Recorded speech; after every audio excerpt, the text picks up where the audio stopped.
ناظرین السلام علیکم. پروگرام علم و حکمت کے ساتھ زبیر احمد حاضر خدمت ہے.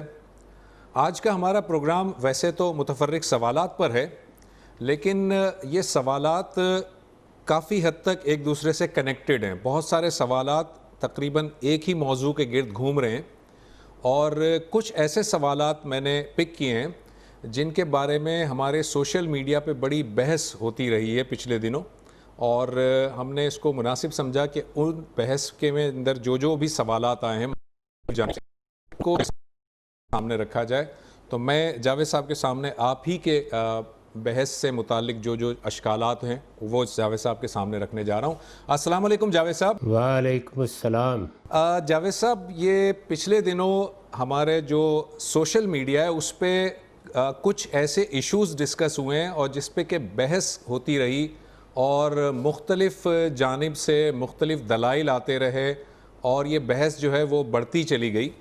تو میں ون بائی ون ان کو ٹیک اپ کرتا ہوں اور آپ کا موقف میں جاننا چاہوں گا. سب سے پہلے ذرا یہ بتائیے گا کہ قرآن مجید، آپ نے بارہا مختلف نشستوں میں بتایا ہے کہ قرآن مجید کوئی سائنس کی کتاب نہیں ہے، تاہم ہم یہ بھی جانتے ہیں کہ قرآن مجید میں بہت سارے سائنسی حقائق بیان ہوئے ہیں. اب آپ مجھے بتائیے کہ اگر قرآن مجید میں کوئی سائنسی کوئی ڈسکشن ہوئی ہے اور سائنس اس کو نگیٹ کرتی ہوئی محسوس ہو تو ہمارا رویہ کیا ہونا چاہیے؟ میں یہ اس لیے کر رہا ہوں کہ پچھلے دنوں سوشل میڈیا پہ ایک بحث ہوئی جس میں کچھ ہمارے دینی جو اسکالرز ہیں انہوں نے یہ رائے دی کہ زمین جو ہے وہ گھومتی نہیں ہے، زمین ساکن ہے، اور انہوں نے یہ دعویٰ کیا کہ قرآن مجید اس بات کی شہادت دے رہا ہے کہ زمین ساکن ہے، جبکہ سائنس ہمیں معلوم ہے کہ وہ بتا رہی ہے کہ تمام کے تمام اجرام فلکی بشمول زمین وہ اپنے اپنے مدار میں گھوم رہے ہیں. آپ کی میں رائے جاننا چاہوں گا. اس پہ پہلی چیز تو یہ سمجھ لینی چاہیے کہ جب آپ یہ کہتے ہیں کہ قرآن مجید میں کوئی بات معلوم ہوئی ہے تو قرآن مجید کی وہ آیت کون سی ہے، اس کو کس طرح سمجھا گیا ہے، پرانے زمانے کے لوگوں نے اس سے کیا تاثر لیا، آج ہم کیا تاثر لے رہے ہیں، یہ سب باتیں زیر بحث آئیں گی. قرآن مجید کی نسبت سے کوئی بات کہنے کے لیے آپ کو بالکل وہی استدلال اختیار کرنا ہوگا جو قرآن کی تفسیر کے لیے فطری استدلال ہے. یعنی آپ یہ بتائیں کہ جس لفظ سے آپ کوئی معنی لے رہے ہیں کیا وہ لفظ عربوں کے ہاں اسی مفہوم میں بولا جاتا تھا، اس کے 1 2 3 4 جو بھی معنی ہیں پہلے ان کو آپ ثابت کریں گے کہ فی الواقع وہ عرب جاہلی میں رسالت بآب صلی اللہ علیہ وسلم کے زمانے میں انہی معنی میں استعمال ہوتا تھا. اگلا مسئلہ یہ ہوتا ہے کہ جس جملے میں وہ لفظ استعمال ہوا ہے اس جملے کی تالیف کیا ہے، اس کے تحت اب اس کے کیا معنی متعین ہو رہے ہیں، اور پھر آپ یہ دیکھتے ہیں کہ جس سیاق و سباق پہ بات کی جا رہی ہے اس کے نتیجے میں اس کو کوئی تخصیص کوئی تجرید تو لاحق نہیں ہو گئی. ان سب چیزوں کو سامنے رکھ کر انہیں ملحوظ رکھتے ہوئے آپ قرآن کے معنی متعین کرتے ہیں. تو اس طرح کی کوئی چیز جب تک ان سب مراحل سے گزر کر سامنے نہ آئے اس وقت تک اس کو قرآن کا مدعا کیسے کہا جا سکتا ہے. لوگوں نے ایک رائے قائم کر لی، لوگوں نے ایک تاثر قائم کر لیا، لوگوں نے خیال کر لیا، اپنے زمانے کے علم کی بنیاد پر کوئی بات کہہ دی، اس کو تفسیروں میں لکھ دیا، تو یہ قرآن کا مدعا نہیں ہو جاتا.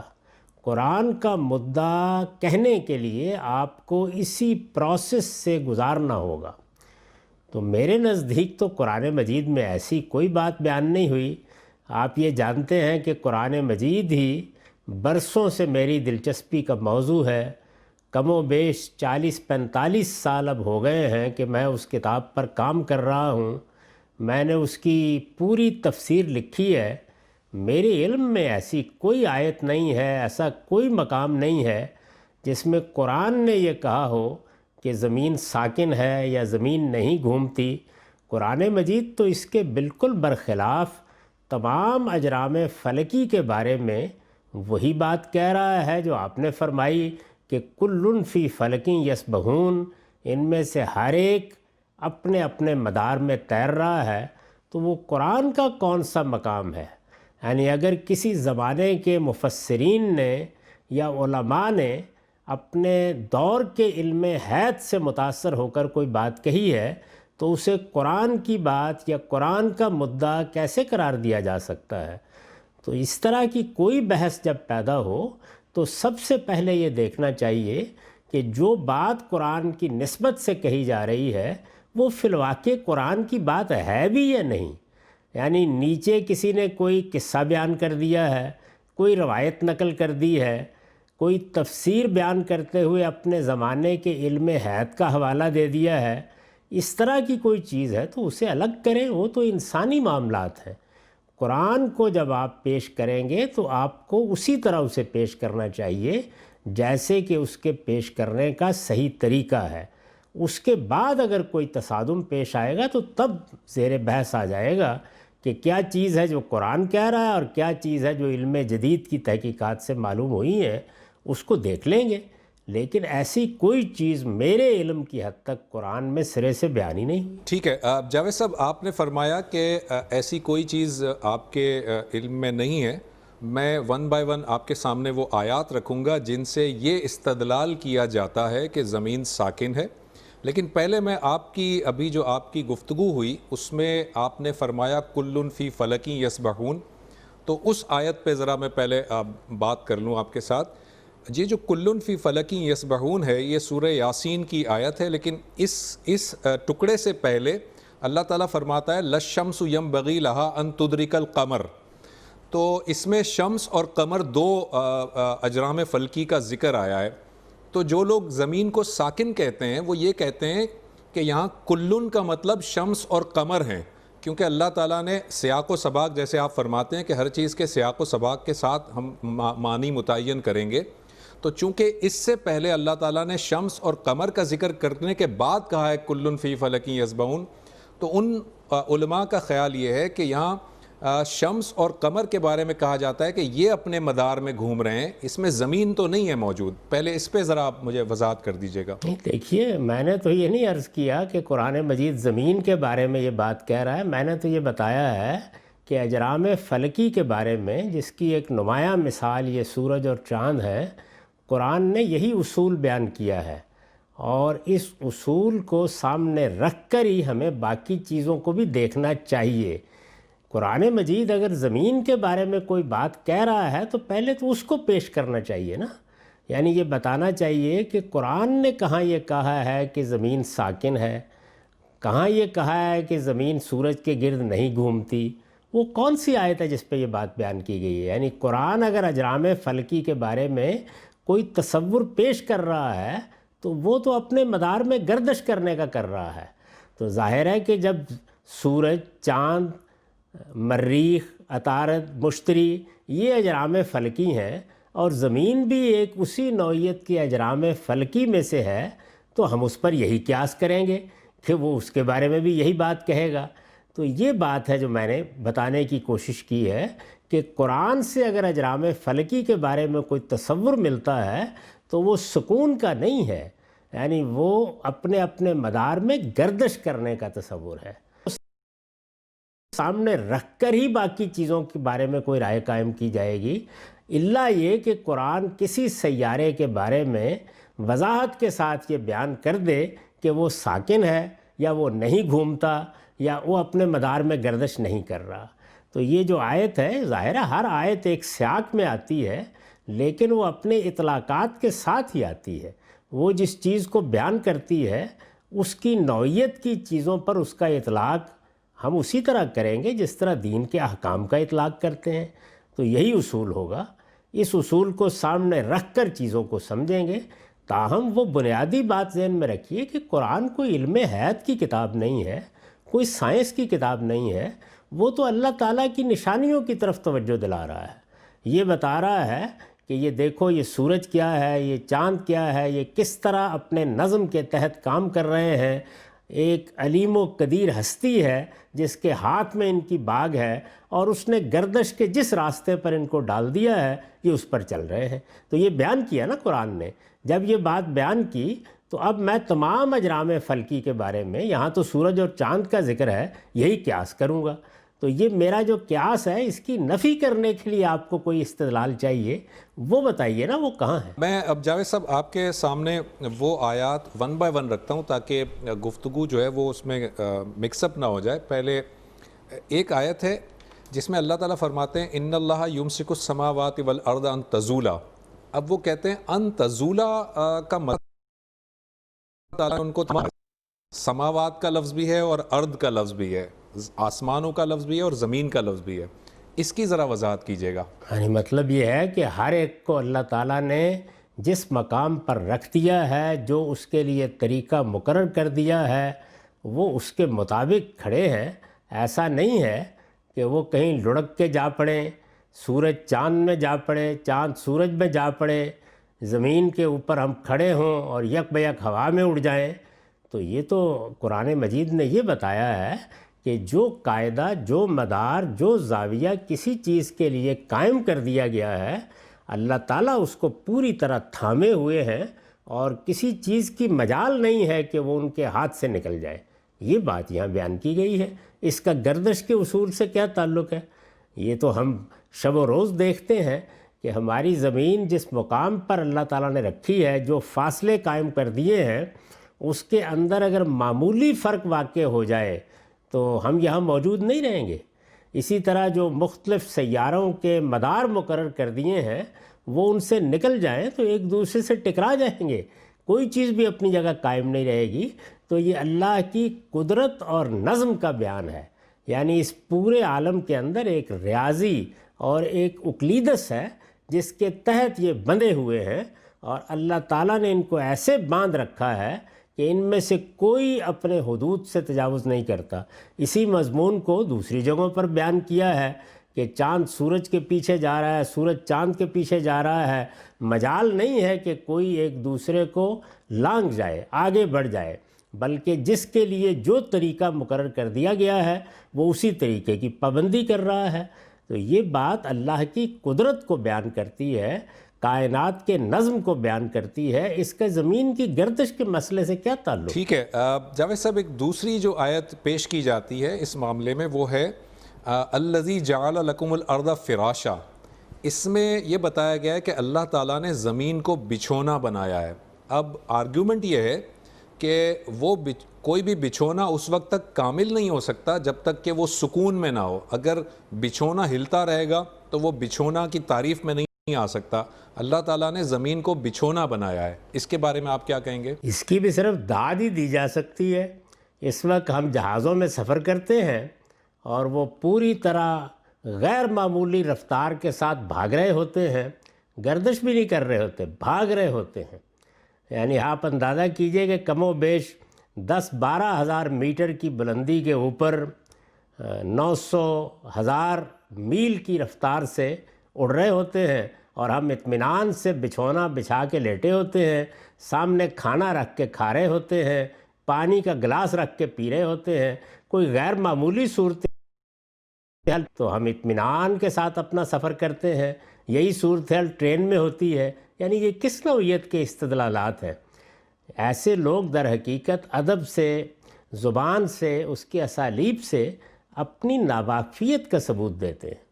جب اس طرح کی بات کہی جاتی ہے تو یہ تو میں بھی کہوں گا، میں جانتا ہوں آج کے زمین گھوم رہی ہے، لیکن کیا میں یہ بیان نہیں کروں گا کہ اس پروردگار نے زمین کو ہمارے لیے کیا چیز بنا دیا ہے؟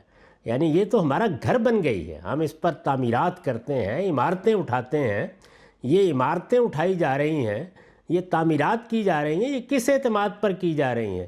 یعنی یہ خیال کر کے کی جا رہی ہیں کہ زمین گھومتی نہیں ہے، اس اعتماد کے ساتھ کی جا رہی ہیں کہ اگرچہ زمین گردش میں ہے لیکن اس کا توازن اللہ تعالیٰ نے ایسا قائم کر رکھا ہوا ہے کہ ہم اس کے اوپر 1-1 کلومیٹر بلندی کی عمارتیں اٹھانے کے قابل ہو گئے ہیں۔ تو یہ بچھونا ہی نہیں بچھایا جا سکتا، یہ کیسی بات ہے؟ آخری آپ کے سامنے وہ آیت رکھ دیتا ہوں میں جس کے بارے میں یہ کہا جاتا ہے یہاں پر سورہ کہف کا ایک واقعہ، جب اللہ تعالیٰ اصحاب کہف کا واقعہ سناتا ہے تو اللہ تعالیٰ یہ بتاتا ہے کہ جب سورج جو ہے وہ طلوع ہوتا تھا تو وہ دائیں جانب مڑ کر نکل جاتا تھا اور جب غروب ہوتا تھا تو بائیں جانب ہو جاتا تھا تاکہ اصحاب کہف پر دھوپ نہ پڑے. تو آرگیومنٹ یہاں سے یہ بلڈ اپ کیا گیا ہے کہ یہاں سے بھی دیکھیں اگر سورج جو ہے وہ نکلتا ہے خود ہی دائیں اور بائیں ہو جاتا ہے. اگر تو زمین گھوم رہی ہوتی تو اللہ تعالیٰ یہ کہتا کہ میں زمین کو دائیں اور بائیں گھما دیتا ہوں تاکہ وہ سورج کی تپش سے محفوظ رہے. اللہ تعالیٰ نے زمین کا نہیں کہا, سورج کے بارے میں کہا ہے. اس پر بھی ظاہر داد ہی دی جا سکتی ہے. یعنی یہ تو ہماری عام زبان ہے, ایسے ہی بولتے ہیں ہم. یعنی جب سے سائنس کی معلومات ہوئی ہیں, کیا ہم نے یہ کہنا بند کر دیا ہے کہ سورج کتنے بجے طلوع ہوگا؟ اس وقت بھی اگر آپ کھول کر دیکھیں اور یہ جاننا چاہیں کہ کل سن رائز کس وقت ہوگا, تو اس میں سن رائز ہی لکھا ہوتا ہے یا کچھ اور لکھا ہوتا ہے, سن سیٹ ہی لکھا ہوتا ہے یا کچھ اور لکھا ہوتا ہے. پھر یہ کہ ہم عام بول سن چال رائز اور میں سن سیٹ ہی لکھتے ہیں. جی عام بول چال میں جب بات کر رہے ہوتے ہیں تو کیا کر رہے ہوتے ہیں؟ یعنی یہی کہتے ہیں کہ جی اب تو سورج دائیں طرف آ گیا ہے, سورج اب بائیں طرف آ گیا ہے, آئیے باہر لان میں کرسیاں رکھ لیتے ہیں اس لیے کہ سورج پیچھے چلا گیا ہے. تو بھائی یہ تو اصل میں ایک ظاہرہ ہے جس کے تحت ہماری زبان کے اسالیب وجود میں آئے ہیں, تو اسی میں بات کی جائے گی. یعنی اب سائنس کی تحقیقات کے بعد ہم نے اپنی ساری زبان تبدیل کر لی ہے. یعنی آج کل ہم نہ سورج کے لیے طلوع کا وقت بولتے ہیں, نہ غروب کا لفظ بولتے ہیں, نہ ہم سورج دائیں چلا گیا نہ بائیں چلا گیا بولتے ہیں. میں پھر گزارش کروں گا کہ اس طرح کے لوگوں کو کچھ زبان کا, ادب کا, بات کہنے کا, اسالیب کلام کا ذوق پیدا کرنا چاہیے اور یہ دیکھنا چاہیے. یہ تو اس وقت بھی صورتحال یہ ہے. یعنی 1400 سال پہلے قرآن مجید یہ زبان تبدیل کر دیتا, دنیا میں جو بات کہنے کے انداز ہیں ان کو ختم کر دیتا.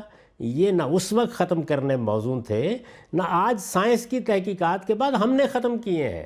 اس لیے کہ ہم اپنے ظاہرے کے لحاظ سے یہ الفاظ بول رہے ہوتے ہیں. سورج دائیں جاتا ہے, سورج بائیں جاتا ہے, یہ ادب کی زبان ہے, یہی بولی جاتی ہے, یہی بولی جاتی رہے گی. دنیا نے کبھی یہ بات نہیں کہی کہ اب ہمیں یہ سارے اسالیب تبدیل کر دینے چاہیے. یہ دنیا میں جو بات کہی جاتی ہے یا زبان استعمال کی جاتی ہے اس کے اسالیب ہمارے ظاہری مشاہدے کے لحاظ سے بنتے ہیں, وہ سائنس کے لحاظ سے نہیں بنتے. سائنس کی کتاب میں جب بات بیان کی جائے گی تو اس وقت اس کے لیے جو چاہے آپ طریقہ اختیار کر لیں, لیکن ادب کی زبان میں, عام بول چال کی زبان میں وہی اسالیب اختیار کیے جاتے ہیں جو ہمارے مشاہدے کے لحاظ سے پہلے سے وجود پذیر ہو چکے ہوتے ہیں. تو وہی قرآن مجید نے استعمال کیا ہے. اگر یہ مقامات ہیں اور یہ آیات ہیں جن سے یہ استدلال کیا جا رہا ہے تو میرا خیال یہ ہے کہ اس میں بہت ادب کے ساتھ ایسے لوگوں سے گزارش کرنی چاہیے کہ وہ قرآن جیسے ادب پارے کو پڑھنے کی بجائے پہلے کوئی چھوٹی موٹی کتابیں پڑھ لے جس سے انہیں معلوم ہو جائے کہ اردو میں, عربی میں, انگریزی میں بات کیسے کی جاتی ہے. ٹھیک ہے جاوید صاحب, آپ کا یہ تو بہت اچھا آپ نے بڑا تفصیلی اس میں بتا دیا, اور چونکہ یہ سوشل میڈیا پہ بہت بحث ہو رہی تھی تو اسی لیے آپ کا موقف جاننا میں چاہ رہا تھا. اب اسی سے کنیکٹڈ, میں نے کہا نا کہ بہت سارے سوالات آج ہم رکھیں گے جو کہ کنیکٹڈ ہیں. اسی سے کنیکٹڈ اب ایک دوسرا سوال یہ ہے جاوید صاحب کہ یہ تو ہمیں پتہ چل گیا کہ سائنس کے اندر جو تھیوریز آتی ہیں وہ تھیوریز تو کبھی چیلنج ہو جاتی ہیں, کبھی ختم ہو جاتی ہیں, ریورس ہو جاتی ہیں, کبھی تبدیل بھی ہو جاتی ہیں. لیکن جو سائنس کے جو اسٹیبلش فیکٹس ہیں ان اسٹیبلش فیکٹس کے بارے میں اگر قرآن نے کوئی ذکر کیا ہے تو ہم یہ دیکھتے ہیں کہ قرآن مجید اور سائنس کے اسٹیبلش فیکٹس ہمیشہ ہمیں سنکرونائز ہی نظر آئے ہیں, ہمیشہ ہمیں ایک ہی پیج پر نظر آئے ہیں. اور سائنٹیفکلی یہ بات بالکل پرووڈ ہے کہ زمین نہیں بلکہ تمام کے تمام اجرام فلکی بشمول زمین حرکت میں ہے, اپنے اپنے مدار میں گھوم رہے ہیں. اور قرآن مجید نے اس کو کہیں نگیٹ نہیں کیا, آپ نے بڑا اس کو واضح بھی کر دیا. لیکن اب میں یہ جاننا چاہ رہا ہوں کہ سائنٹیفکلی اسٹیبلشڈ فیکٹس کے اندر ہم یہ بھی دیکھتے ہیں کہ سائنس ہمیں کہتا ہے کہ جو سمتیں ہیں, مشرق ہے, مغرب ہے, شمال ہے, جنوب ہے, یہ سمتیں, یہ ڈائریکشنز بھی اسٹیبلشڈ ہیں. مگر قرآن مجید یہاں پر ہمیں رب المشرقین و رب المغربین کہہ رہا ہے, یعنی 2 مشرقوں کا رب اور 2 مغربوں کا رب. اور بالکل اسی طرح قرآن مجید کہہ رہا ہے مشارق الارض و مغاربہا, یعنی بہت سارے مشرق اور بہت سارے مغرب. لیکن سائنس کا جو اسٹیبلش فیکٹ ہے وہ یہ کہ ڈائریکشن میں مشرق ایک ہے, مغرب ایک ہے. قرآن مجید تو بہت سارے مشرقوں اور بہت سارے مغربوں کی بات کر رہا ہے، اس کو کیسے دیکھیں گے ہم؟ یہ عربی زبان کے بعد اسالیب سے ناواقفیت کی وجہ سے سوال پیدا ہوتا ہے۔ عربی زبان میں جو مثنیٰ ہے، تثنیہ جس کو کہتے ہیں، مشرقین مغربین، یہ کسی چیز کے اطراف کو بیان کرنے کے لیے آ جاتا ہے۔ یعنی اگر آپ مشرق کی سمت منہ کر کے کھڑے ہوں تو جس جگہ سے ایک سمت ختم ہوگی وہاں پر ایک طرف وجود میں آ جائے گی، اور جہاں جا کے دوسری سمت شروع ہوگی وہاں سے دوسری طرف وجود میں آ جائے گی۔ یعنی یوں نہیں ہے کہ مشرق ایک نقطہ ہے، بلکہ ایک پورا کا پورا دائرہ بنتا ہے جس کی ایک ابتدا ہوتی ہے، ایک انتہا ہوتی ہے۔ تو قرآن مجید اس کو بیان کرتا ہے جب مثنیٰ استعمال کرتا ہے، اور جب کسی چیز کی وسعت کو بیان کرنا ہو، بہت پھیلی ہوئی چیز، تو اس کے لیے بھی جمع استعمال کیا جاتا ہے۔ تو یہ اطراف کے لیے، طرفین کے لیے یہ اسالیب عربی زبان میں عام ہیں، اور یہ اسی معنی میں استعمال ہوئے ہیں۔ سادہ طریقے پر یوں سمجھ لیجئے کہ جب ہم مشرق کی طرف منہ کر کے کھڑے ہوتے ہیں تو ہماری ایک سمت وہ ہے جہاں سے مشرق کی ابتدا ہوتی ہے، دوسری سمت وہ ہے جہاں سے مشرق کی انتہا ہوتی ہے، تو اس سے مشرقین وجود میں آ جاتے ہیں۔ اور جب ہم اس پورے کے پورے افق پر نگاہ ڈالتے ہیں تو آپ دیکھیں کہ ایک طرف سے لے کے دوسری طرف تک اصل میں وہ بہت بڑا افق بنتا ہے۔ تو اس کے لیے ہم جمع کی تعبیر اختیار کر لیتے ہیں۔ عربی زبان میں یہ عام اسلوب ہے، اس کا لحاظ نہ کرنے کی وجہ سے لوگوں کے ذہن میں یہ سوال پیدا ہوتا ہے۔ یہ بھی عام مشاہدہ ہے اور عربوں کے بات کرنے کا طریقہ ہے، اس کا اچھا علم لوگوں کو حاصل کرنا چاہیے۔ جاوید صاحب، سوشل میڈیا پہ جو مباحث چل رہے ہیں ان میں ایک اور چیز ہے، مگر اس پر آنے سے پہلے میں ابتدائی طور پر آپ کے سامنے یہ سوال رکھوں گا کہ ذرا یہ بتا دیجیے گا، میں آپ کے سامنے 3 اصطلاحیں رکھ رہا ہوں، ان کو ذرا واضح کر دیجیے گا، پھر اگلا سوال پوچھوں گا۔ ایک اصطلاح ہے کافر کی، ایک اصطلاح ہے مشرک کی، اور ایک اصطلاح ہے منافق کی۔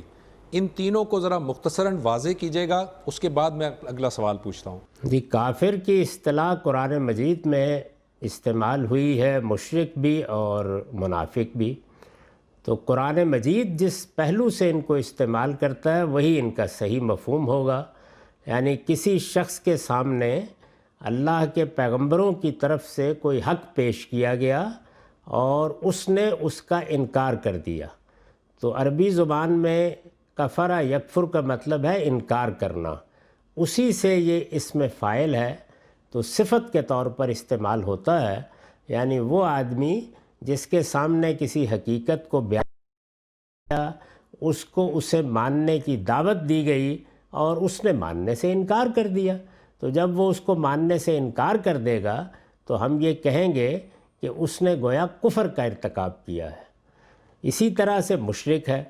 اگر کوئی شخص یہ کہتا ہے کہ میرا دین یہ ہے کہ اس دنیا میں ایک ہی خداوند نہیں ہے، بلکہ ایک خداوند کے تحت کچھ دوسرے خداوند بھی ہیں جن کو اس نے اپنی خدائی میں شریک کر رکھا ہوا ہے، تو اس کو قرآن اپنی اصطلاح میں مشرک کہتا ہے۔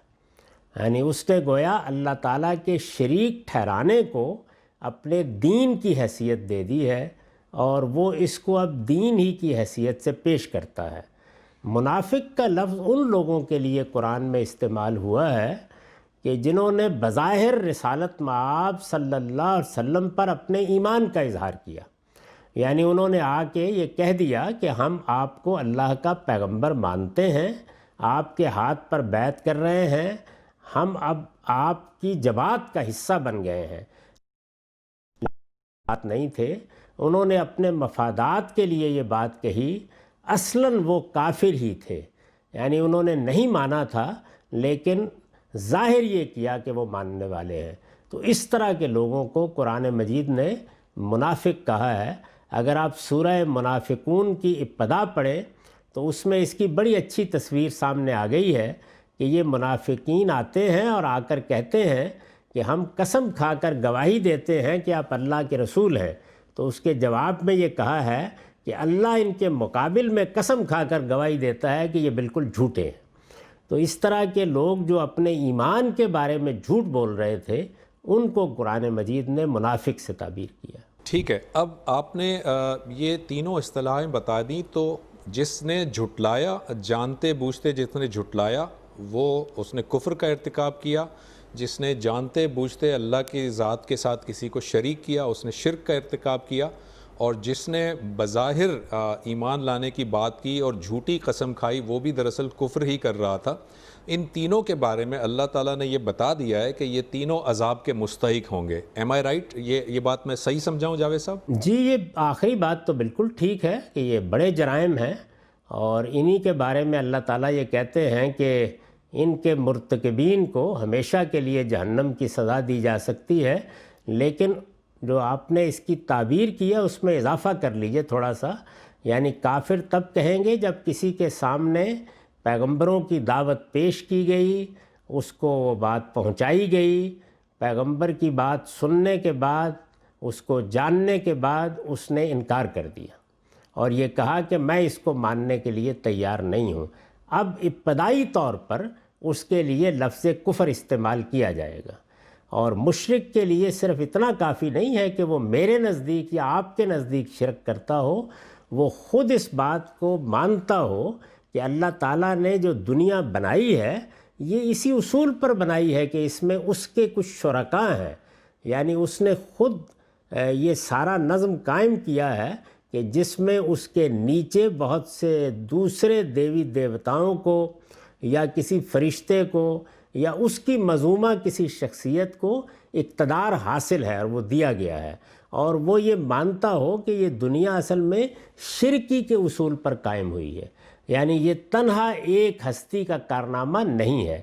اس کو اگر آپ علمی زبان میں بیان کریں تو یا وہ اللہ تعالیٰ کی خلق میں دوسروں کو شریک مانتا ہے یا وہ نظم میں دوسروں کو شریک مانتا ہے اور یہ کہتا ہے کہ میں یہ مانتا ہوں، تو اس کو مشرک کہا جاتا ہے۔ اب جو سوشل میڈیا پہ ایک بحث چلی جاوید صاحب وہ یہ ہے کہ کسی غیر مسلم کے مر جانے کے بعد کیا اس کے لیے دعا کی جا سکتی ہے یا نہیں؟ لوگوں کا اوپینین یہ تھا، اور میجورٹی لوگوں کا اوپینین یہ تھا کہ جو بھی غیر مسلم ہیں، چونکہ وہ غیر مسلم ہیں لہٰذا وہ یا تو کافر ہیں یا وہ مشرک ہیں، اور اس لیے ان کے لیے دعائے مغفرت نہیں کی جا سکتی۔ اور جس آیت کا حوالہ دیتے ہیں وہ یہ ہے کہ کسی نبی کے لیے اللہ تعالیٰ نے بتایا کسی نبی کو یہ زیب نہیں دیتا کہ وہ کسی مشرک کے لیے دعا کرے جب کہ وہ جانتا ہو کہ یہ جہنم کا مستحق ہو گیا۔ یہ میں مفہوم بیان کر رہا ہوں۔ تو اس میں آپ کا کیا اوپینین ہے؟ جو بھی غیر مسلم دنیا سے رخصت ہو جاتا ہے کیا وہ سارے کے سارے غیر مسلم مشرک یا کافر ہی ہوتے ہیں؟ ابھی میں نے ان اصطلاحات کی جو تفصیل بیان کی ہے اسی کو سامنے رکھ کر دیکھیے کہ اس وقت دنیا میں جتنے لوگ ہیں کیا ان پر ان الفاظ کا ہم اطلاق کر سکتے ہیں؟ میں پورے اطمینان کے ساتھ کہتا ہوں کہ آپ بھی یہ گواہی دیں گے کہ نہیں کر سکتے۔ یعنی کیا ہم نے ان سب لوگوں تک اللہ کا پیغام پہنچا دیا ہے، دعوت پیش کر دی ہے، ان کے ساتھ ہمارا مکالمہ ہوا ہے، انہوں نے اس دعوت کو سننے کے بعد جیسے رسول اللہ صلی اللہ علیہ وسلم نے مکے میں لوگوں کو دعوت پہنچائی اس طرح سننے کے بعد اس کا انکار کر دیا ہے، تو ایسے لوگوں کی ذرا فہرست فراہم کیجئے۔ قرآن مجید میں جن لوگوں کے بارے میں روکا گیا ہے وہ لوگ تھے کہ جن کو اللہ کے پیغمبر نے اپنا پیغام پہنچایا، اللہ کی کتاب انہیں پڑھ کر سنائی گئی، اللہ کا پیغمبر ان کے درمیان ان کے سوالوں کے جواب دینے کے لیے، ان کے اشکالات دور کرنے کے لیے کھڑا رہا، اور وہ اس کی بات سننے کے لیے تیار نہیں ہوئے، یا انہوں نے صاف صاف کہہ دیا کہ ہم یہ بات نہیں مانیں گے، تو کفر کا اطلاق تبھی کریں گے نا۔ یعنی جو لوگ اس وقت ہیں انہوں نے کس بات کا انکار کیا ہے، کون سی بات ان کے سامنے پیش کی گئی، ہم نہیں جانتے، ہم میں سے کسی کو بھی معلوم نہیں ہے۔ اگر اللہ تعالیٰ کے علم میں ہے کہ کوئی بات ان تک واقعتاً پہنچ گئی ہے اور انہوں نے انکار کر دیا ہے تو اس کا فیصلہ تو اللہ تعالیٰ ہی کر سکتے ہیں، ہم تو جو کچھ دیکھیں گے اس کی بنیاد پر رائے قائم کریں گے۔ اسی طرح سے دنیا میں اس وقت بہت سے لوگ ہیں کہ جو اپنے آپ کو مشرک کی حیثیت سے پیش کرتے ہیں، لیکن کیا ان کے شرک کی غلطی ہم نے ان پر واضح کی ہے؟ انہیں بتایا ہے جا کر کہ یہ عقیدہ یہ نقطہ نظر صحیح نہیں ہے. ان تک اللہ کی بات پہنچائی ہے جس طرح کے پہنچانے کا حق ہے. آپ غور کریں گے کہ ایسا بھی کچھ نہیں ہوا. اور منافق کے لیے تو اللہ ہی کی طرف سے اطلاع آنی ضروری ہے، کیونکہ ہمارے پاس تو کسی کے باطن میں جھانکنے کا کوئی ذریعہ نہیں ہے. اس وقت تو اللہ تعالیٰ خود بتا رہے تھے کہ بعض لوگوں نے نفاق اختیار کر لیا ہے. آج ہم کسی کے بارے میں یہ رائے کیسے قائم کر سکتے ہیں؟ تو اس لیے اس وقت دنیا میں جتنے لوگ بھی بظاہر اسلام قبول نہیں کیے ہوئے ہیں وہ سب نان مسلم ہیں، غیر مسلم ہیں. تو غیر مسلموں کے بارے میں ہم دعا کریں گے یہ کہ اللہ انہیں ہدایت دے، ان کی نیکیوں اور ان کے حسنات کو قبول کرے. ان کا کوئی عذر ہے تو اس کو قبول کر لے. دعا کرنے کے طریقے ہوتے ہیں، یعنی وہ دعائیں جو ہم پورے اطمینان کے ساتھ کسی صالح انسان کے لیے کرتے ہیں وہ اور دعائیں ہیں. ہمیں معلوم ہوتا ہے کہ مسلمانوں میں بعض لوگ نہ کبھی نماز کی خبر رکھتے تھے، نہ روزے سے کوئی دلچسپی تھی. ان کے لیے بھی دعا کرتے وقت ہم ذرا احتیاط کا اسلوب اختیار کرتے ہیں. چنانچہ آپ دیکھیے کہ ہمیں جو جنازے کے لیے دعا ہمارے فقہا نے مقرر کر کے دی ہے، اس دعا میں ہم میت کے لیے دعا ہی نہیں کرتے. اس کی وجہ کیا ہے؟ وہی احتیاط کہ ہم دوسروں کے احوال سے واقف نہیں ہیں. تو ایک وہ دعا ہے کہ جو ہم اپنے علم کے مطابق اللہ تعالیٰ کے حضور میں کر دیتے ہیں، اور ایک وہ دعا ہے کہ جو ہمارا علم ہے وہ اللہ کی اطلاع پر مبنی ہوتا ہے، تو اس میں یا رک جاتے ہیں یا پھر دعا کرنے کی اجازت دے دی جاتی ہے. تو یہ بات جس طرح علی الاطلاق کہی جاتی ہے یہ کسی طرح بھی درست نہیں ہے. اللہ تعالیٰ نے پیغمبروں کے واقعات قرآن میں بیان کیے ہیں. سیدنا ابراہیم علیہ السلام کو بتا دیا گیا کہ قوم لوط پر اللہ کا عذاب آ رہا ہے، اور انہوں نے مجادلہ شروع کر دیا. اللہ تعالیٰ کہتے ہیں اور بڑی محبت سے کہتے ہیں کہ وہ میرے ساتھ جھگڑنے لگ گئے کہ آپ پوری قوم کو تباہ کر دیں گے. تو یہ کیا چیز ہے؟ سفارش ہو رہی ہے اللہ تعالیٰ سے. اللہ تعالیٰ نے فرمایا ان میں 10 راست باز بھی نہیں ہیں. ابراہیم اس کے بعد بھی دعا کرتے رہے جب تک اللہ تعالیٰ روک نہیں دیتا کسی سے. تو ایک بندہ مومن بہت محبت کرنے والا ہوتا ہے، دوسروں کا خیرخواہ ہوتا ہے. وہ خیرخواہی کے ساتھ اپنے علم کے لحاظ سے اللہ کی بارگاہ میں کوئی بات کہتا ہے. یہ کوئی فقہی معاملہ نہیں ہے کہ آپ کو ایک معیار ہاتھ میں پکڑا دیا گیا ہے، آپ اس پر لوگوں کو ذبح کرتے چلے جائیں. آدمی کو دیکھیں گے، حالات کو دیکھیں گے، اپنے علم کے مطابق اللہ سے درخواست کریں گے، اور اللہ تعالیٰ کسی درخواست کو چاہے گا قبول کرے گا، چاہے گا اپنے قانون کے مطابق رد کر دے گا. تو ہمیں تو یہ کرنا ہے کہ جو ہمارا علم ہے اس کے لحاظ سے کوئی عرضداشت پیش کرنا چاہتے ہیں تو کر دیں. تو میرے نزدیک قرآن مجید میں، رسالت مآب صلی اللہ علیہ وسلم کے ارشادات میں کوئی ایسی چیز نہیں ہے. جو آیتیں اس معاملے میں پیش کی جاتی ہیں ان کا تعلق ان عام غیر مسلموں سے ہرگز نہیں. یہ آیات ان لوگوں سے متعلق ہیں جن پر حجت تمام ہو گئی. اللہ تعالیٰ نے بتا دیا کہ یہ اللہ کے دشمن ہیں، یہ صحیح بات کو سمجھنے کے باوجود قبول نہیں کر رہے. پھر ایک خاص مرحلے پر پیغمبروں کو روک دیا گیا کہ وہ ان کے حق میں کوئی بات کہیں. ہم تو قرآن مجید میں یہ دیکھتے ہیں کہ حضرت مسیح کا قیامت میں مکالمہ نقل ہوا ہے، اور وہاں پر بھی انہوں نے ایسے اسلوب میں بات کی ہے کہ جس میں صاف الفاظ میں تو نہیں کہا، لیکن سچی بات ہے کہ آپ اس جملے کو پڑھیے تو سیدنا مسیح علیہ السلام نے گویا اپنی قوم کی خیرخواہی کی بات کی ہے، اور ایک طرح سے اللہ تعالیٰ کی رحمتی کو اپیل کیا ہے. تو اس لیے یہ سب چیزیں قرآن میں موجود ہیں. چیزوں کو ان کے سیاق سباق سے ہٹا کے اس طرح کے فقہی فتوے دینا یہ میرے نزدیک کسی طرح صحیح نہیں. جاوید صاحب، یہ آپ نے بہت اچھی یہ جو اگزامپل دی ہے نا حضرت سیدنا مسیح علیہ السلام کی، کہ وہ جو قیامت میں مکالمہ، یہ واقعی بہت امپورٹنٹ ہے. جب کہ اللہ تعالیٰ کہہ بھی رہا ہے انہیں کہ کیا تم نے کہا تھا ان سے کہ مجھے اور میری ماں کو جو ہے اللہ کے سوا معبود بنا لو. اس کے باوجود وہ اللہ تعالیٰ سے کہتے ہیں کہ اگر تو انہیں معاف کر دے تو تو بڑا زبردست اور حکیم ہے. یہ بڑی امپورٹنٹ اگزامپل آپ نے دی. مگر یہ بتائیے گا کہ جو آپ جب یہ فرماتے ہیں جاوید صاحب کہ کیا آج جو غیر مسلم ہیں ان تک ہم نے دعوت پہنچائی، ان تک ہم نے اللہ کا کلام پہنچایا، نبی صلی اللہ علیہ وسلم کی جو تعلیمات ہیں وہ پہنچائی یا نہیں پہنچائی، تو اس کے جواب میں آرگومنٹ یہ دیا جاتا ہے کہ آج تو انفارمیشن ٹیکنالوجی کا دور ہے. آپ ایک بٹن دباتے ہیں کمپیوٹر کا تو آپ کے سامنے دنیا جہاں کی ساری کتابیں اور ہر چیز سامنے آ جاتی ہے. تو ایسا کیسے ممکن ہے کہ کسی غیر مسلم تک اسلام کی دعوت نہ پہنچی ہو؟ ایسا ممکن نہیں ہے کیونکہ ٹیکنالوجی کا دور ہے جاوید صاحب۔ یہ تو میں نے نہیں کہا کہ پہنچی ہے یا نہیں پہنچی، وہ تو اللہ ہی جانتا ہے۔ سوال یہ ہے کہ مجھے تو کوئی حکم اس وقت لگانا ہے جب میں پہنچاؤں گا، یعنی پہنچی ہے یا نہیں پہنچی اس کا فیصلہ تو اللہ تعالیٰ کریں گے۔ میں نے جو جواب آپ کو دیا ہے اس پہ یہ بات واضح کر دی تھی کہ کسی تک پہنچ گئی ہے، اللہ جانتا ہے، وہ قیامت میں اس کو کٹہرے میں کھڑا کرے گا، اس پہنچنے کی بنیاد پر اس کے بارے میں کوئی فیصلہ کرے گا تو ضرور کرے گا۔ لیکن میرا کام کیا ہے؟ یہاں تو مجھے کچھ کرنا ہے نا، تو میں تو اس وقت اس کو کہوں گا کہ تم نے کفر کا ارتکاب کیا جب میں دعوت پہنچاؤں گا اور وہ انکار کر دے گا۔ اس سے پہلے میں یہ لفظ تو لغت کے ابتدائی مفہوم میں بھی نہیں بول سکتا، یعنی انکار کر دوں گا یا انکار کر دیا ہے، یہ الفاظ بولے کیسے جا سکتے ہیں جب تک کہ میں بات اس کے سامنے رکھوں نہ اور وہ اس کا انکار نہ کرے؟ تو مجھے جو فیصلے کرنے ہیں یا جو رائے قائم کرنی ہے وہ اپنے لحاظ سے کرنی ہے۔ دنیا میں کیا بات کس شخص تک پہنچ گئی ہے، وہ کتنا بیدار ہے، کیسے پہنچی ہے؟ کیا یہ آج کے ٹیکنالوجی کے دور میں یہ جو پاکستان میں 22-23 کروڑ لوگ ہیں، ان سب نے انجیل کا مطالعہ کر لیا ہے؟ ان سب نے ہندو مت کو بھی دیکھ لیا ہے؟ ان تک جو دنیا کے اندر علم پہنچا ہے یہ سب کے سب اس سے مستفید ہو گئے ہیں؟ تو یہ کیسی باتیں ہیں کہ جو گھر میں بیٹھ کے کر لی جاتی ہیں؟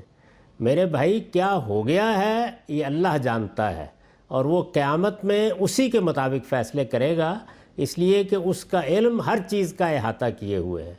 اس میں کوئی شک نہیں ہے کہ ہر انسان کی بھی یہ ذمہ داری ہے کہ وہ حق کو تلاش کرے، لیکن یہ ذمہ داری کسی انسان نے کتنی پوری کی اور اس کو کتنا علم ملا اور کتنے ذرائع میسر تھے، اس کے جاننے کا میرے پاس کوئی ذریعہ نہیں ہے۔ دیکھیے اللہ تعالیٰ نے سورہ مائدہ میں یہ بات بطور اصول، بطور پرنسپل بیان کر دی ہے کہ سارا امتحان اور ساری آزمائش لِیَبْلُوَکُمْ فِی مَا آتَاکُمْ ہے، یعنی جو اللہ دیتا ہے اسی میں آزماتا ہے۔ تو جس کو جتنا علم ملا ہے، جس کے پاس جتنی ہدایت آئی ہے، اس کے لحاظ سے اللہ فیصلے کریں گے۔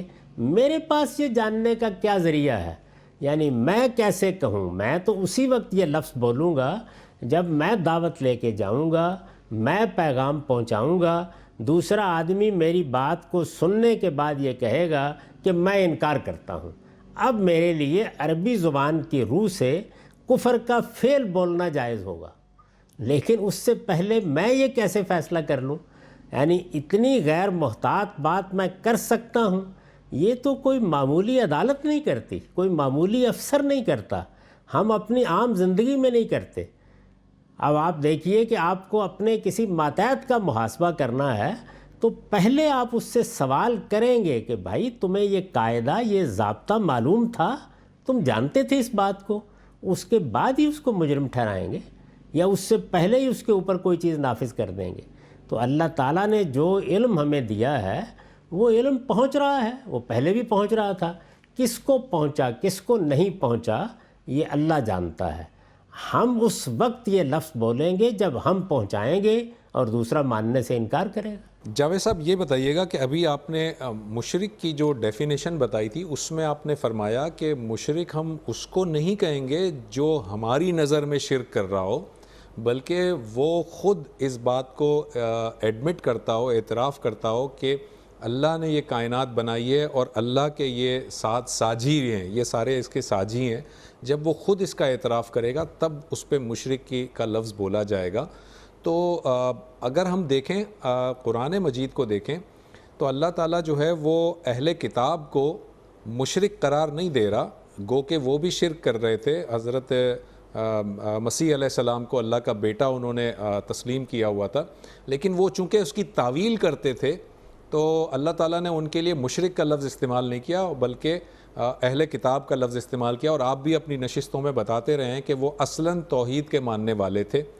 تو بالکل وہی فارمولہ قریش مکہ پر کیوں اپلائی نہیں ہوتا؟ قریش مکہ سے بھی جب پوچھا جاتا تھا، اللہ تعالیٰ نے خود کہا ہے کہ ان سے پوچھو بارش کون برساتا ہے تو وہ کہیں گے اللہ، ہوائیں کون چلاتا ہے؟ وہ کہیں گے اللہ. تو وہ بھی اللہ کو مانتے تھے، اور وہ بھی جو بتوں کی پوجا کرتے تھے تو وہ بھی تو تعویل ہی کرتے تھے، مگر ان کو اللہ نے مشرک قرار دیا، ان کو اصلاً توحید کا ماننے والا قرار نہیں دیا، جبکہ اہل کتاب کو توحید کا ماننے والا قرار دیا گیا. اس کی ذرا وضاحت کیجیے گا. اہل کتاب اس زمانے کے ہوں یا آج کے زمانے کے، ان سے آپ بات کریں تو وہ یہ کہتے ہیں کہ یہ جس کو آپ شرک کہتے ہیں وہ ہرگز شرک نہیں ہے، ہم تو توحید کے ماننے والے ہیں. مشرکین مکہ یہ نہیں کہتے تھے. اللہ کو تو سب مانتے ہیں، یعنی مشرک اللہ کا منکر نہیں ہوتا. اللہ تعالیٰ زمین و آسمان کا خالق ہے، اس کو بھی دنیا کے مشرکین مانتے رہے ہیں. اس کے اس عمل میں دوسرے بھی شریک ہیں، یعنی کبھی یہ مانا جاتا ہے کہ وہ خلق میں شریک ہے، کبھی یہ مانا جاتا ہے وہ نظم کو چلانے میں شریک ہے. قرآن مجید نے بتایا ہے نا کہ الا لہ الخلق والامر، سنو اس کائنات میں خلق بھی اللہ کے لیے ہے اور امر بھی اللہ کے لیے ہے. تو امر میں شریک مشرکین مکہ مانتے تھے، اور یہ مانتے تھے اس کے ساتھ کہ ہم ان کو شرکا کہتے ہیں. چنانچہ جگہ جگہ ان کا یہ اعتراف بیان ہوا ہے کہ یہ ہمارے شرکا ہیں، اور شرکا کا لفظ وہ ان کے لیے بولتے تھے. تو اس لحاظ سے وہ شرک کو اپنے دین کی حیثیت سے پیش کرتے تھے. اس کی مثال اگر آپ دیکھنا چاہیں دور حاضر میں تو ہندوؤں میں سے بہت سے لوگ ہیں جو اسی طریقے سے مانتے ہیں. یعنی وہ یہ کہتے ہیں کہ بھگوان ایک ہی ہے، اس کائنات کا آسمانوں کا خدا ایک ہی ہے، لیکن اس کے ساتھ یہ 3 اور ہستیاں بھی ہیں جو شریک ہیں اس کے اس نظم میں. اور یہ بتاتے ہیں کہ خالق ہے وہ اور ہے، اور اس کائنات کے اندر جو دنیا میں خیر و صلاح پیدا کر رہا ہے وہ اور ہے، اور جو دنیا کے اندر تخریب کا دیوتا ہے وہ اور ہے. تو یہ شیوا کو اور وشنو کو اور برہما کو وہ اسی طرح سے پیش کرتے ہیں. تو اس طرح کی جو پیشکش ہے یہ گویا زبان سے اس بات کا اقرار ہے کہ ہم شرک ہی کو دین بنا رہے ہیں. تو مشرکین عرب کا معاملہ بھی یہی تھا، وہ خود کہتے تھے یہ بات، اس پر اعتراف کرتے تھے. اہل کتاب نے نہ یہ بات اس وقت مانی، نہ وہ آج اس کو ماننے کے لیے تیار ہیں. وہ شرک کرتے ہیں، ہم بھی کہتے ہیں کرتے ہیں، ان کو متنبع بھی کرتے ہیں، لیکن وہ اس کو شرک ماننے کے لیے تیار نہیں. مشرکین عرب یہ کہتے تھے کہ ہاں یہ شرک ہے، اور شرک بالکل صحیح ہے، یہی صحیح دین ہے، ہمارے آباء نے ہم کو یہی دین بتایا ہے. تو یہ فرق ہے جو قرآن مجید نے ملحوظ رکھا ہے. اسی سے ہم اس اصول کا استخراج کرتے ہیں کہ جب آپ کو کسی کے ساتھ کوئی علمی اختلاف ہوگا تو آپ اس کے اقرار پر بنیاد رکھیں گے، ورنہ آپ کے اور اس کے درمیان ایک بحث ہے. آپ ایک چیز کو ایک طرح سمجھتے ہیں، وہ دوسری طرح سمجھتا ہے، اس پر کوئی حکم نہیں لگایا جائے گا، البتہ صحیح بات واضح کرنے کی کوشش کی جاتی رہے گی. تو یہ فرق بڑا اچھا، بڑا نازک فرق ہے، اور یہ قرآن نے ملحوظ رکھا ہے. اور اسی کا اطلاق کر کے میں نے یہ کہا ہے کہ کوئی بڑے سے بڑی غلطی بھی اگر ہو رہی ہے، لیکن ایک آدمی یا ایک گروہ یہ کہتا ہے کہ ہم نے تو اللہ کے حکم کا منشا یہی سمجھا ہے، ہم نے تو قرآن مجید کی فلاں آیت سے، رسالت مآب صلی اللہ علیہ وسلم کے فلاں ارشاد سے یہی بات سمجھی ہے، تو اس کے ساتھ یہ بحث ضرور ہوگی کہ تمہاری بات غلط ہے، اور ہم اس کی غلطی واضح بھی کریں گے، لیکن اس پر حکم نہیں لگا سکتے، اس لیے کہ وہ اللہ کی کتاب کو فیصلہ کن چیز مان کر اس کی تعویل کر رہا ہے. تو تعویل کرنے والے آدمی سے بحث کی جا سکتی ہے، اس پر کوئی حکم نہیں لگایا جا سکتا. جاوید صاحب، آپ نے یہ جو فرمایا کہ وہ شرک کر رہے ہیں اور ہم ان کی غلطی کو بھی واضح کر رہے ہیں، لیکن وہ اللہ کے اس کو اللہ تعالیٰ کا یا دین کا منشا سمجھ کر اس کی تعویل کر رہے ہیں. شرک تو کر رہے ہیں مگر اس کی وہ تعویل کر رہے ہیں، وہ خود اعتراف نہیں کر رہے کہ ہم شرک کر رہے ہیں. جبکہ آپ نے فرمایا کہ جو قریش مکہ تھے ان کے بارے میں قرآن مجید میں جا بجا موجود ہے کہ وہ اس کا اعتراف کرتے تھے. قریش مکہ نے تو اس کا اعتراف نہیں کیا، اللہ تعالیٰ نے ان کے بارے میں یہ کہا کہ تم جو ہے شرکا مانتے ہو، اس کی کوئی سند لے آؤ، اگر تم سچے ہو تو اس کا بتاؤ کیا اللہ نے کوئی سند نازل کی ہے جس کو تم شرکا مانتے ہو. یہ سارے اسٹیٹمنٹس، یہ سارے بیانات اللہ تعالیٰ کے ہیں.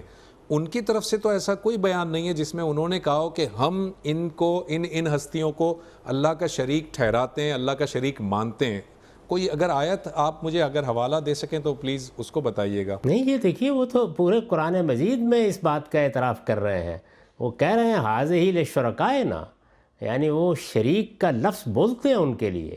حد یہ ہے کہ جو تلبیہ ان کا تھا اس کے الفاظ بھی یہی تھے. اگر آپ دیکھیں روایتوں میں وہ پورا نقل ہوا ہے، آخر میں وہ یہ کہتے تھے کہ تیرا کوئی شریک نہیں سوائے اس کے جس کو تو نے خود اپنا شریک ٹھہرایا ہے. تو یہی بات تو تھی جس کے اوپر ساری بحث تھی ان کے ساتھ. یعنی اللہ تعالیٰ بار بار اس کا حوالہ دیتے ہیں، یہی کہتے تھے وہ.